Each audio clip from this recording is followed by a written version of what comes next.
Hi. Workshop instructor അല്ലെങ്കിൽ demonstrator പോസ്റ്റിനെ കുറിച്ച് detailed ആയിട്ട് ഒരു വീഡിയോ ചെയ്യാമോ എന്ന് നമുക്ക് കുറേ റിക്വസ്റ്റ് വന്നിട്ടുണ്ടായിരുന്നു. അപ്പോൾ അതുകൊണ്ടാണ് ഇന്ന് ആ ഒരു വീഡിയോ ചെയ്യുന്നത്. അപ്പോൾ ഇലക്ട്രിക്കൽ ഉദ്യോഗാർത്ഥികൾക്കാണെങ്കിലും ഇലക്ട്രോണിക്സ് ഉദ്യോഗാർത്ഥികൾക്കാണെങ്കിലും ഒരു ടീച്ചിങ് പോസ്റ്റ് എന്നുള്ള രീതിയിൽ ഒരുപാട് പേര് പ്രിപ്പയർ ചെയ്യുന്ന ഒരു എക്സാമാണ് വർക്ക്ഷോപ്പ് ഇൻസ്ട്രക്ടർ അല്ലെങ്കിൽ ഡെമോൺസ്ട്രേറ്റർ ഇൻസ്ട്രക്ടർ ഗ്രേഡ് 2 എന്നൊക്കെ പറയുന്ന ഈ ഒരു പോസ്റ്റ്. ഇപ്പോൾ ടെക്നിക്കൽ എഡ്യൂക്കേഷൻ ഡിപ്പാർട്ട്മെന്റിൽ വരുന്നൊരു പോസ്റ്റാണ്, ടീച്ചിങ് പോസ്റ്റാണ്. നമുക്ക് പോളി ടെക്നിക്കുകളിലും അല്ലെങ്കിൽ എഞ്ചിനീയറിംഗ് കോളേജുകളിലും ഒക്കെ ഒരു ഇൻസ്ട്രക്ടർ പോസ്റ്റ് അല്ലെങ്കിൽ നമുക്ക് വർക്ക്ഷോപ്പിലൊക്കെ നമ്മൾ ഇൻസ്ട്രക്ടർ ആയിട്ടുള്ള ഒരു പോസ്റ്റാണ് ഇതിനകത്ത് വരുന്നത്.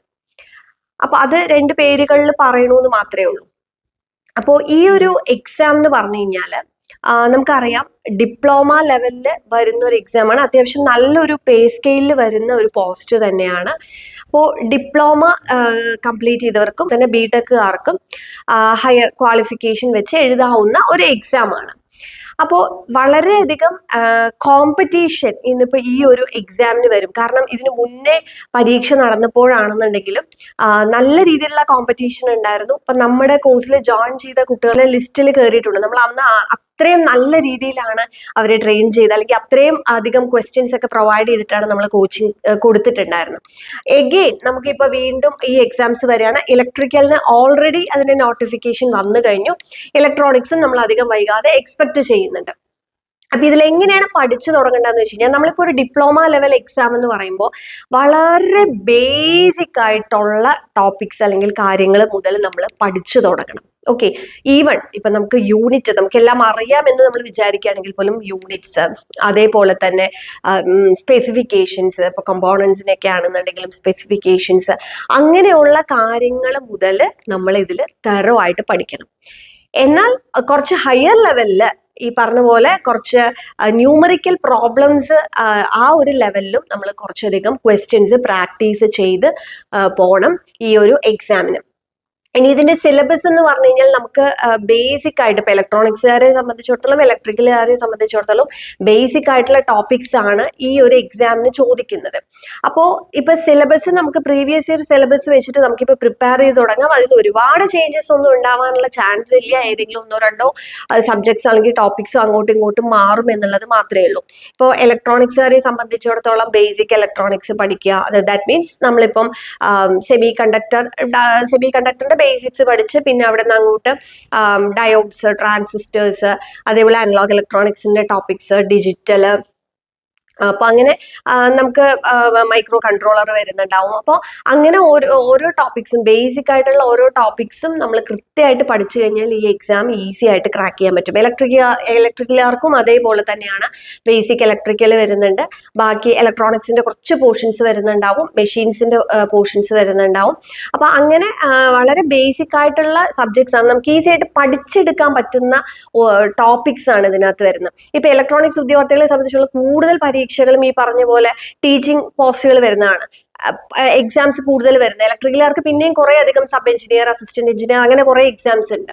അപ്പോൾ അതിൽ വെച്ച് നോക്കുമ്പോൾ ഈ ഡെമോൺസ്ട്രേറ്റർ അല്ലെങ്കിൽ വർക്ക്ഷോപ്പ് ഇൻസ്ട്രക്ടർ എന്ന് പറയുന്ന ഒരു പോസ്റ്റ് വളരെ ഇമ്പോർട്ടന്റ് ആണ്. നിങ്ങൾ നല്ല രീതിയിൽ പ്രിപ്പയർ ചെയ്യുകയാണെങ്കിൽ നിങ്ങൾക്ക് എക്സാം ക്രാക്ക് ചെയ്യാനായിട്ട് പറ്റും, ടോപ്പ് റാങ്കിങ്ങിൽ എത്താനും പറ്റും, ജോബ് കിട്ടുകയും ചെയ്യും. ഓക്കെ, പക്ഷേ ഇതിൽ ഒരു കാര്യം എന്താണെന്ന് വെച്ച് കഴിഞ്ഞാൽ, എക്സാം വരട്ടെ, നോട്ടിഫിക്കേഷൻ വരട്ടെ, അല്ലെങ്കിൽ ഡേറ്റ് വരട്ടെ, സിലബസ് വരട്ടെ എന്നൊന്നും പറഞ്ഞ് വെയിറ്റ് ചെയ്തിരിക്കരുത്. അതിന്റെ റീസൺ എന്താണെന്ന് വെച്ച് കഴിഞ്ഞാൽ, ഞാൻ നേരത്തെ പറഞ്ഞതുപോലെ നല്ല രീതിയിലുള്ള കോമ്പറ്റീഷൻ ഉണ്ട്. അപ്പോൾ അങ്ങനെ വരുമ്പോൾ നമ്മൾ ഓരോ ദിവസവും എത്ര സമയം ഈ ഒരു എക്സാമിന് വേണ്ടി നമ്മൾ ചെലവഴിക്കുന്നു, അത് നമുക്ക് ഒരു ആഡഡ് അഡ്വാൻറ്റേജ് ആയിട്ട് വരികയുള്ളൂ. കാരണം ആ ബേസിക്സ് നമുക്ക് തറോ ആക്കാനായിട്ട് പറ്റും. ഇനി നമ്മൾ കുറേ പഠിച്ചാലും, ഇപ്പോൾ കുറച്ച് വർഷത്തെ ഒരു എക്സ്പീരിയൻസ് ഞാൻ പറയാം, നമ്മൾ എത്രയൊക്കെ പഠിച്ചാലും ഈ പഠിച്ച കാര്യങ്ങളൊക്കെ നമ്മൾ എത്രമാത്രം റിവൈസ് ചെയ്യുന്നു അതിനനുസരിച്ച് നമുക്ക് ഓർമ്മ നിൽക്കും. പിന്നെ ഇമ്പോർട്ടൻ്റ് ആയിട്ടുള്ള ഒരു കാര്യം എന്താണെന്ന് വെച്ച് കഴിഞ്ഞാൽ, കുറേ അധികം MCQs, നമ്മളിപ്പോൾ എത്രയൊക്കെ തിയറി പഠിച്ചാലും ഈ ക്വസ്റ്റ്യൻസ് കാണുമ്പോൾ നമുക്ക് പെട്ടെന്ന് ആൻസർ ചെയ്യാൻ പറ്റണം. അതിന് നമ്മൾ maximum number of MCQs work out ചെയ്ത് അല്ലെങ്കിൽ സോൾവ് ചെയ്ത് പഠിക്കണം. അപ്പൊ നമുക്ക് പെട്ടെന്ന് ഒരു ക്വസ്റ്റ്യൻ കാണുമ്പോൾ ഈസി ആയിട്ട് അതിന്റെ ആൻസർ ചൂസ് ചെയ്ത് എഴുതാനായിട്ട് സാധിക്കും. പിന്നെ ചെയ്യാനുള്ള ഒരു കാര്യം പ്രീവിയസ് ഇയർ ക്വസ്റ്റ്യൻസ് സോൾവ് ചെയ്ത് പഠിക്കുക എന്നുള്ളതാണ്. അതായത് PSCയുടെ അപ്പോൾ ആ പാറ്റേണിൽ വരുന്ന ചോദ്യങ്ങൾ തന്നെ അതിപ്പോൾ ഡെമോൺസ്ട്രേറ്റർ എക്സാമിന്റെ മാത്രമല്ല റിലേറ്റ് ചെയ്തിട്ട് വരുന്ന മറ്റ് പരീക്ഷകളുടെ ഒക്കെ ക്വസ്റ്റ്യൻ പേപ്പേഴ്സ് സോൾവ് ചെയ്ത് പഠിച്ചു കഴിഞ്ഞാൽ കുറച്ചും കൂടെ നിങ്ങൾക്ക് ഈസി ആവും എക്സാം. പിന്നെ കുറേ അധികം മോക്ക് ടെസ്റ്റുകളും ചെയ്താൽ മതി. അപ്പം ഞാൻ ഈ പറഞ്ഞ കാര്യങ്ങളൊക്കെ, അതായത് ബേസിക് ഓൺവേർഡ്സ് വരുന്ന ടോപ്പിക്സ് പഠിക്കുക, പ്രീവിയസ് ഇയർ ക്വസ്റ്റ്യൻസ് സോൾവ് ചെയ്യുക, മാക്സിമം MCQs ചെയ്യുക, ടെസ്റ്റ് സീരീസ് ചെയ്യുക, ഇതിനെല്ലാമുള്ള ഓപ്ഷൻസ് നമ്മുടെ ലേണിനോ പ്ലാറ്റ്ഫോമിൽ അവൈലബിൾ ആണ്. ഒപ്പം നമ്മൾ പ്രിന്റഡ് ബുക്സ് പ്രൊവൈഡ് ചെയ്യുന്നുണ്ട്. അപ്പോൾ അതെല്ലാം ആയിക്കഴിഞ്ഞാൽ നല്ലൊരു റെഫറൻസ് മെറ്റീരിയലും ആയിക്കഴിഞ്ഞാൽ നിങ്ങൾക്ക് ഈസി ആയിട്ട് പഠിക്കാനായിട്ട് പറ്റും. അപ്പോൾ ഇപ്പം നമ്മൾ ഡെമോൺസ്ട്രേറ്റർ ആ ഒരു എക്സാമിനെ പറ്റിയുള്ള ഒരു ഏകദേശം ഐഡിയ നിങ്ങൾക്ക് കിട്ടിയിട്ടുണ്ടാവും.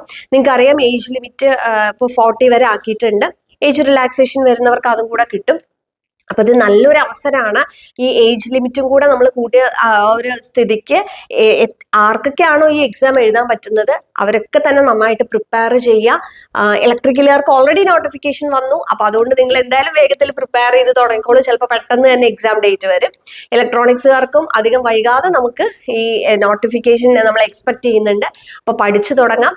ഇപ്പോ നമ്മൾ ഓണം പ്രമാണിച്ച് സ്പെഷ്യൽ ഓഫേഴ്സ് നമ്മൾ ഈ പറഞ്ഞ ഒരു എക്സാം ഈ ഒരു കോഴ്സിന് നമ്മൾ കൊണ്ടുവന്നിട്ടുണ്ട്. അപ്പൊ അതുകൊണ്ട് ഈ ഓഫർ പ്രൈസിൽ ജോയിൻ ചെയ്യാൻ ഇപ്പോൾ തന്നെ ലേണിനോ ആപ്പ് ഡൗൺലോഡ് ചെയ്യും.